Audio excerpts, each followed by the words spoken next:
இறையேசுவுக்குள் பிரியமான சகோதர சகோதரிகளே, திருவருகை காலத்தின் 2வது வாரத்துக்குள்ளே நாங்கள் காலடி எடுத்து வைத்திருக்கின்றோம். கடந்த வாரம் நம்பிக்கையின் மெழுகுவர்த்தியை ஏற்றி நாங்கள் நம்பிக்கையின் மக்களாக வாழ அழைக்கப்பட்டோம். இந்த 2ஆம் வாரத்திலே அமைதியின் மெழுகுவர்த்தியை ஏற்றி நாங்கள் அமைதியின் மக்களாக வாழ அழைக்கப்படுகின்றோம்.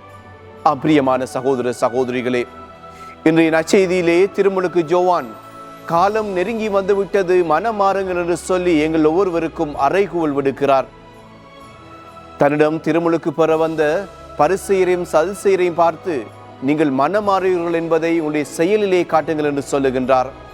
பிரியமான சகோதர சகோதரிகளே, மனமாற்றம் என்பது வெறுமனே ஆலயத்திலே வந்து நாங்கள் செபித்துவிட்டு அல்லது திரு யாத்திரைகள் செய்துவிட்டு ஏனைய பக்தி முயற்சிகளை செய்துவிட்டு இருப்பது மட்டுமல்ல, மாறாக நாங்கள் மனமாறுவீர்கள் என்பதை எங்களுடைய செயலிலே காட்ட வேண்டும்.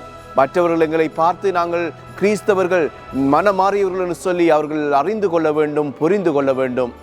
இன்னுமாக அன்பார்ந்த சகோதர சகோதரிகளே, இன்றைய நற்செய்தியின் இறுதி பகுதியிலே பார்க்கின்றோம், அடிமரத்திலே கோடாரி வைத்தாயிற்று என்று சொல்லுகின்ற பொழுது நாங்கள் ஆண்டவருடைய வருகைக்காக எங்களை மிக விரைவாக ஆயத்தப்படுத்த வேண்டும்.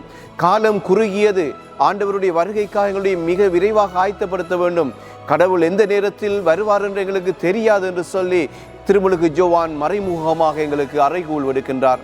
ஆகவே தரப்பட்டிருக்கின்ற இந்த திருவருகை காலத்தை ஆண்டவருக்கு ஏற்ற விதத்திலே பயன்படுத்துவோம். நாங்கள் மனமாறுவீர்கள் என்பதை எங்களுடைய செயலிலே காட்ட அழைக்கப்படுகின்றோம். இந்த வரங்களுக்காக இந்த வாரத்தில் எங்களை தயார்படுத்துவோம். ஆண்டவர் தாமே உங்களையும் உங்கள் குடும்பங்களையும் நிறைவோடு ஆசீர்வதிப்பாராக. ஆமென்.